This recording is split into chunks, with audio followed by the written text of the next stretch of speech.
Friends, thank you for being here today. What if I told you that on January 15th, 2026, the most powerful nation in human history suffered one of the most humiliating geopolitical defeats since the Suez Crisis of 1956, when its brazen attempt to acquire the world's largest island not only failed spectacularly, but actually drove that territory and its vast mineral wealth directly into the arms of its northern rival? And ask yourself this: how does a superpower, with the world's most advanced intelligence apparatus, the largest economy, and unmatched military projection capabilities, so completely misread the character of a democratic ally that its imperial overreach transforms a potential acquisition into a permanent strategic loss? The debacle began with an assumption of American exceptionalism that blinded policymakers to how the world views territorial ambition in the 21st century. For months, Trump had been making aggressive statements about acquiring Greenland from Denmark, describing the purchase as essential for American national security and economic competitiveness with China. But this was not the casual real estate speculation that some media outlets portrayed.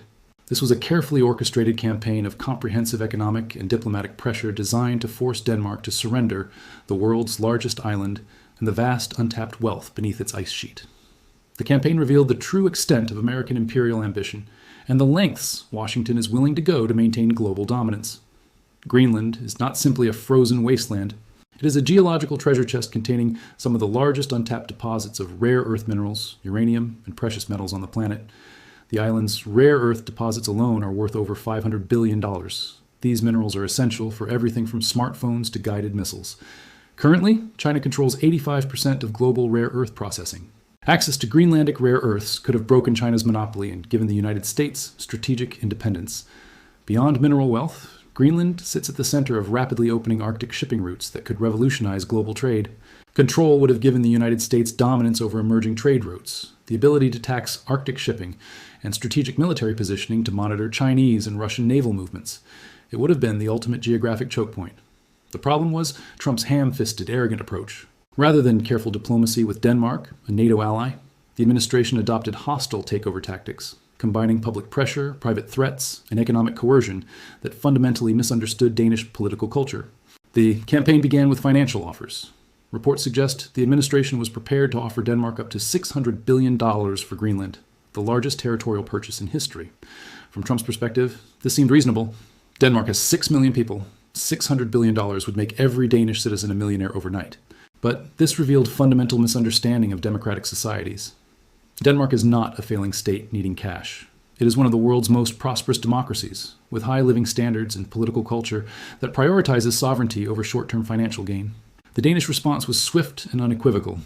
Prime Minister Mette Frederiksen described Trump's offer as absurd, noting that Greenland was not for sale at any price. The Danish parliament passed a unanimous resolution affirming Greenland's status as an autonomous territory within the Danish realm and rejecting any discussion of territorial transfer to foreign powers. Rather than accepting this clear rejection and seeking alternative approaches to secure American interests in the Arctic, the Trump administration doubled down with increasingly aggressive pressure tactics. Economic threats followed diplomatic ones. The administration suggested that Denmark's NATO membership could be reviewed if it continued to obstruct American strategic interests in the Arctic. Trade relationships were threatened. Cultural and academic exchange programs were suspended.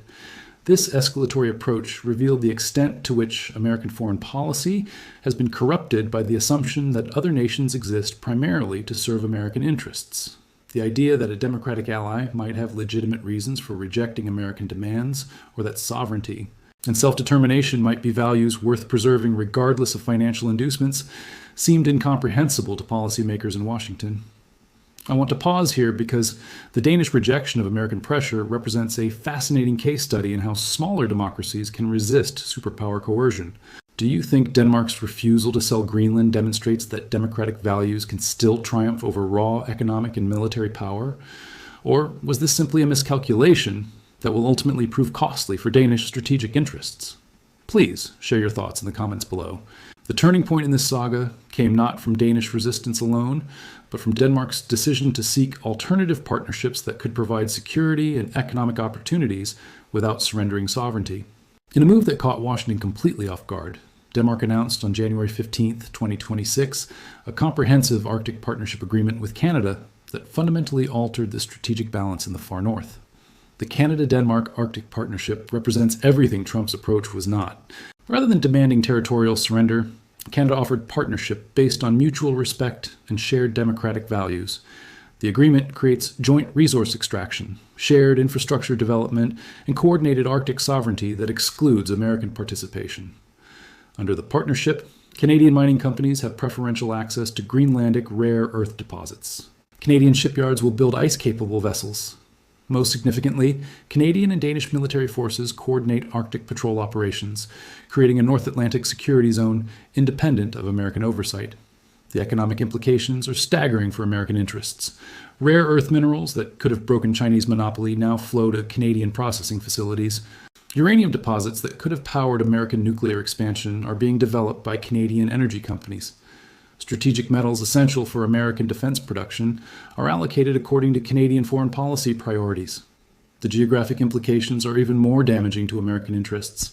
The Arctic shipping routes that the United States hoped to control are now managed jointly by Canada and Denmark, with both nations committed to keeping these routes open to international commerce, while maintaining the right to exclude military vessels from hostile nations.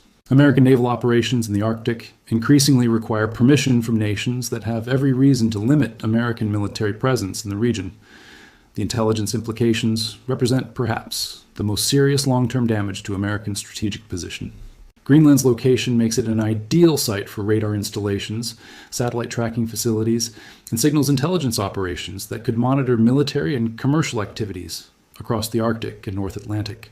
These capabilities are now being developed jointly by Canada and Denmark, providing both nations with intelligence-gathering capabilities that were previously monopolized by American agencies. The partnership agreement specifically excludes American participation in these intelligence operations, citing concerns about American willingness to respect the sovereignty and territorial integrity of Arctic nations. This exclusion means that the United States has lost access to what could have been its most valuable intelligence-gathering position in the rapidly changing Arctic environment. But the most devastating aspect of Trump's Greenland failure is not what America lost, but what it drove into the hands of its competitors. The partnership agreement includes provisions for limited Chinese participation in certain mining operations, subject to environmental and security review by Canadian and Danish authorities. While this Chinese involvement is carefully controlled and represents a small fraction of total operations, it demonstrates that Trump's ham-fisted approach actually accelerated Chinese access to resources that American policy was supposedly designed to deny to Beijing. Market reactions reveal American strategic loss. Canadian mining stocks soared 34% following the partnership announcement. Canadian shipping companies saw similar gains as Arctic routes opened under Canadian management. American resource companies faced immediate losses. Rare earth facilities expanded for Greenlandic supply suddenly faced continued Chinese dominance. Defense contractors found themselves excluded from Arctic projects. The currency markets provided additional confirmation of American strategic loss. The Canadian dollar strengthened 4.1% against the US dollar in the week following the partnership announcement, reflecting market confidence that Canadian resource access would provide sustained economic advantages. The Danish krone reached multi-year highs against the dollar as investors recognized Denmark's enhanced position in Arctic development. Meanwhile, the dollar weakened against most major currencies as markets priced in America's reduced influence in Arctic affairs. The diplomatic ramifications extend far beyond the Arctic. The spectacle of the United States threatening a NATO ally over territorial acquisition has altered how democratic nations view American leadership. European officials describe the episode as a watershed moment. If America threatens Denmark over territory, what prevents similar actions against other allies who possess strategic resources? This concern is not theoretical. Trump's threats against Denmark came shortly after similar pressure campaigns against Canada over energy resources, against Mexico over immigration policy, and against various European nations over trade relationships. The pattern suggests an American foreign policy that increasingly views alliance partnerships as vehicles for American resource extraction rather than frameworks for mutual security and prosperity. The Canada-Denmark partnership provides these concerned allies with a concrete alternative to American dominance. Rather than choosing between American protection and Chinese economic opportunities, democratic nations can now pursue partnerships with other democracies that respect sovereignty while providing genuine security and economic benefits. This model is already being studied by other nations facing American pressure. Australia, which has been caught between American security demands and Chinese economic opportunities, is examining Canadian approaches to maintaining strategic autonomy while preserving beneficial relationships with multiple powers. Japan and South Korea, traditionally dependent on American security guarantees, are exploring whether Canadian-style partnerships might provide more sustainable long-term security than continued reliance on increasingly unpredictable American policy. The Arctic implications of Trump's Greenland failure will reverberate for decades to come. The Arctic Ocean is experiencing the most rapid environmental changes on Earth, with sea ice coverage declining by approximately 13% per decade. These changes are opening new shipping routes, revealing new resource deposits, and creating new strategic choke points that will shape global commerce and military positioning for the remainder of the century. American policymakers have long assumed that Arctic development would occur under American leadership, or at least American oversight. The assumption was that smaller Arctic nations like Denmark, Norway, and even Canada would require American military protection and economic investment to develop Arctic resources and infrastructure effectively. The Canada-Denmark partnership demolishes this assumption by demonstrating that democratic Arctic nations can cooperate effectively without American involvement or oversight.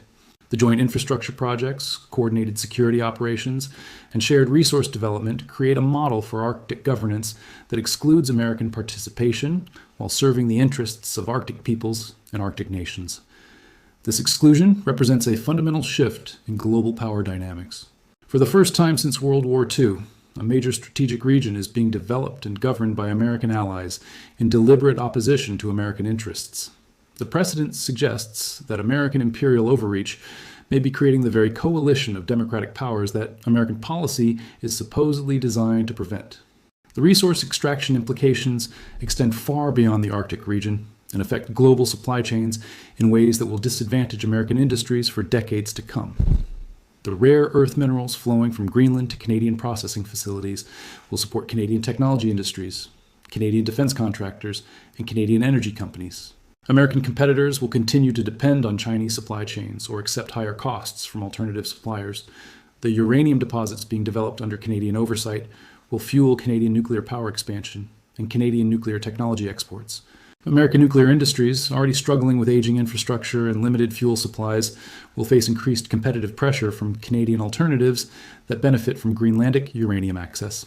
The strategic metals and precious metals being extracted through the partnership will support Canadian manufacturing industries and provide Canadian companies with cost advantages in global markets.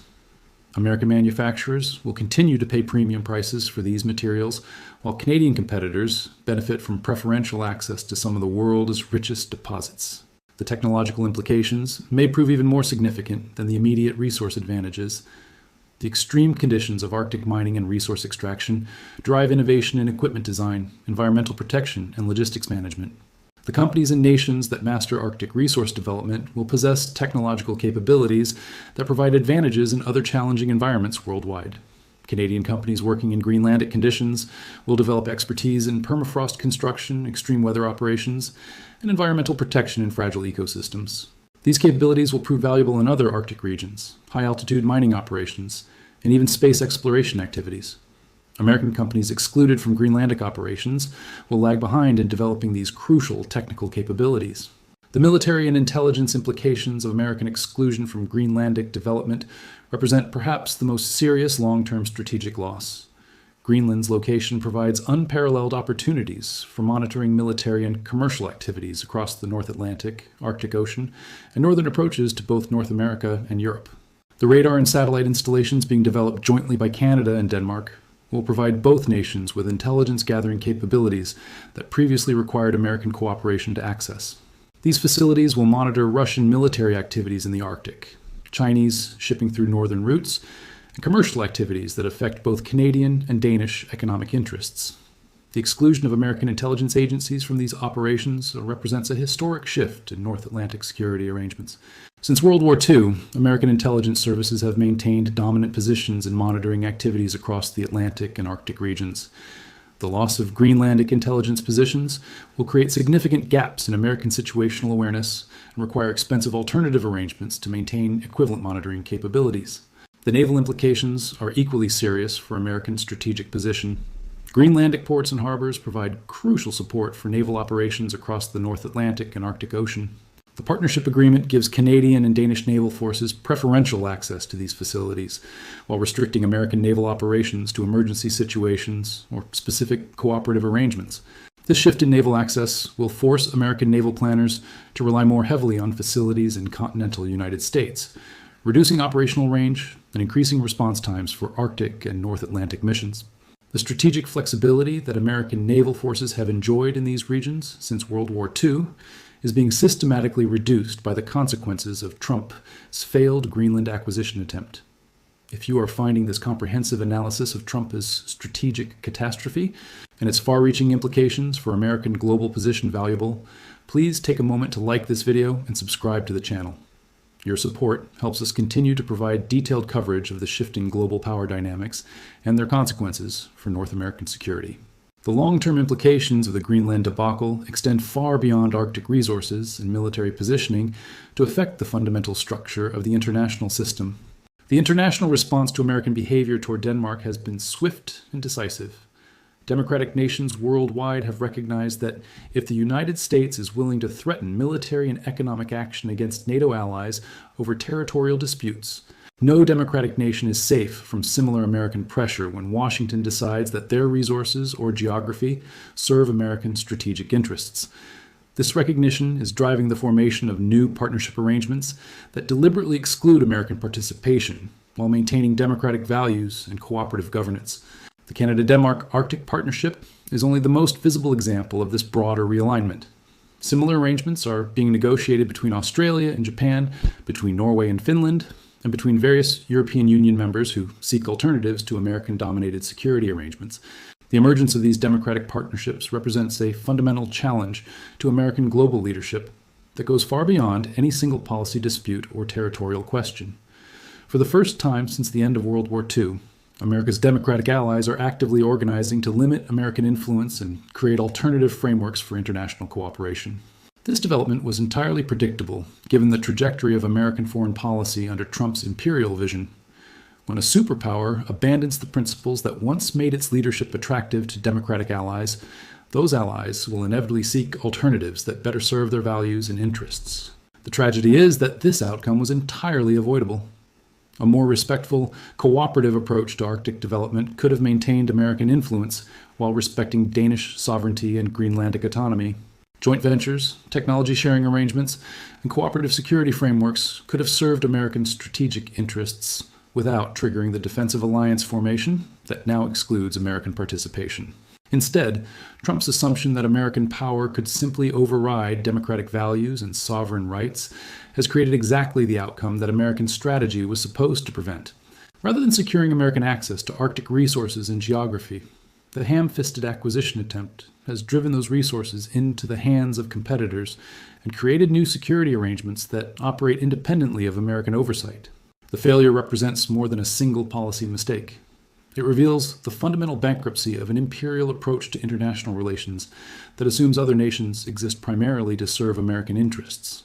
In the 21st century, democratic nations have alternatives to American leadership, and they will exercise those alternatives when American behavior becomes incompatible with their values and sovereignty.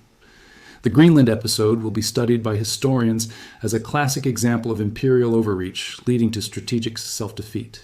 Trump's attempt to acquire the world's largest island through threats and pressure not only failed to achieve its objectives, but actually accelerated the formation of competing power centers that now operate in opposition to American interests.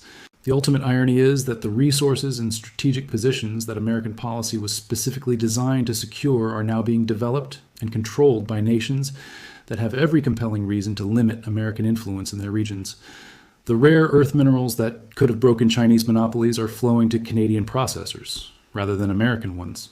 The Arctic shipping routes that could have been controlled by American naval forces are now managed by Canadian and Danish authorities, who deliberately restrict American military access to these strategic waterways. The intelligence gathering positions that could have significantly enhanced American situational awareness are now being developed by nations that deliberately exclude American participation from their Arctic monitoring activities.